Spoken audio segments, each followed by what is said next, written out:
DJ Ferris. The Chicago, nigga. It's the real one. Hit me. Only one is pulling shit the fuck up. Let's get sports talk. And it's crunch time here on The Jump. Kyrie Irving shouts to him, committing $1.5 million to supplement the income of WNBA players who choose not to play this season. That includes players who sit out for health reasons, like Elena Delle Donne, or social justice reasons, like Natasha Cloud. Richard, what does it mean to see an NBA player supporting WNBA colleagues like that? Well, we're all a family. We're all a group, first of all, when it comes to basketball, and then secondly, just a part of our community. That's so important. And I love Kyrie for this because he is basically donating $1.5 million to help fight social injustice. It's an incredible. It's incredible. There's no other way to say it. It's an incredible gesture. It's incredibly generous, and it's wonderful. Well, you know what? When he was so vocal during the shutdown and people said, why doesn't he put his money where his mouth is? Guess what? He just did. All right, we got another nice game from Bol Bol yesterday. 10 points in 19 minutes in the Nuggets' final scrimmage. He's averaged 13, 6 boards, and 3 blocks while he's in Orlando sack. So how much Bol Bol do you think we're going to see going forward? When the Nuggets get healthy, none. I'm sorry to spoil the party, but this is exciting. I mean, look, you can't. Every game is a data point. Every game teaches you something, and these games are like, this guy can play. Yeah. And look, I covered him at Oregon, and they were very, very excited before his early injury. Then he was a top 5 pick, dropped all the way down. The Nuggets won when they got Michael Porter Jr., so they had no problem taking another risk in Bol Bol, and they scored. They scored twice with both players. Great job by the Denver Nuggets organization. Yeah, I want to see him a little bit. Zach, I hope you're wrong just a little bit. All right, let's talk a little Zion Williamson. Scheduled to be released from quarantine today once he gets his 4th negative test result back since returning to the bubble. Remember, the Pelicans play their first game on Thursday. In fact, they are the NBA's entire first game. They are the tip-off to the restart. So, Richard, does Zion coming back, being back in time to play in that first game, does this start to give the edge to New Orleans or change the equation for the 8th seed? No, I don't. I still think that they have a lot to accomplish. No one on this team, JJ Redick, Derek, they have fought to get to that spot. But you need your leaders to be there, and that's why I can't bet. Yes, they need their leaders to be on the floor to try to make a run at this. That's why I say it's Memphis for the taking, because everyone have to win at least 4 or 5 games and hope Memphis have a drop-off for someone to knock them out of that AC.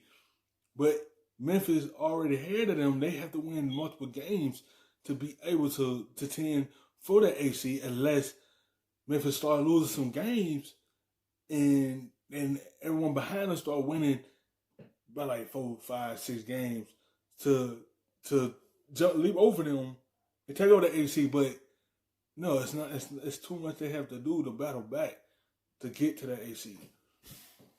Against Dane. They got Nurkic back. They're healthy. They're rested. I really like, and Portland has the lead. That means that New Orleans has 0 room for error. The Grizzlies have the lead, I'm RJ. to get to the play-in game. Okay. Yeah, don't disrespect the Memphis Grizzlies, the incumbent seed. No. The math says they have the best chance to make the playoffs. But I will say, New Orleans, with that schedule, if they're healthy, they are very, very dangerous. They have a much easier schedule than Portland. Portland has that weird percentage point advantage because they played a couple more games. But New Orleans is legit when they're healthy, and they're very, very dangerous. Yeah.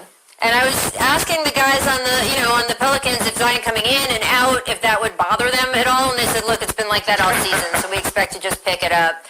Here's a live look real quick, guys, at Raptors Suns. That scrimmage is also currently in progress. And while we're watching the video, Richard, how do you feel about the Raptors' chances of getting back to the finals? I like the Raptors getting back. They're a very, very good team. I still think that they're missing just one more player. Again, he's now playing for the Clippers, but I think they have a ton of talent. I love Pascal. I love their entire group. They still have the pieces from the finals last year. That's the advantage they have over the teams in the East.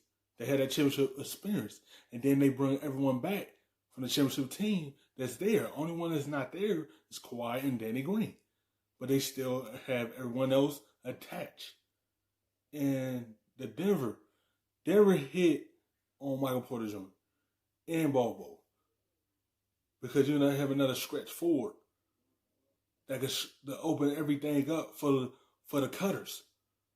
And Michael Porter Jr. is that piece for Denver. Once they allow him to become that small forward for them, I feel like that's what they missing. It's that true small forward. And Michael Porter Jr. is that missing piece for them. I feel like those two is going to be an X factor for those two going on this little run to get deep in the playoffs. Kyle Lowry, they're well coached. They're going to be a very, very tough out. I just can't see them getting past the conference finals again. Unless my pet team, the Sixers, really gets it together, and the Shake Milton thing kind of looks like it might work, I still think Toronto is the biggest threat to the Bucks in the East. Toronto's severely underrated. They're just flat out really good. I think they're a little better than Boston. They're really good. Every player they have is a really good defensive player. They're just a legitimately good team. I'm so fascinated to see how that works out. Raptors obviously having that experience. Richard, you went to several finals even before you won. The fact that the Raptors have been in a conference finals or finals, do you think that'll play into things if they say go against the Celtics in an early playoff round? 1,000%. They still believe, and they are the defending champions.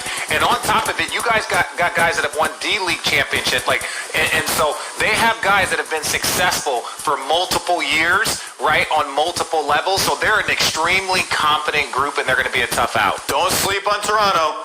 Don't sleep on them. Thanks for watching ESPN.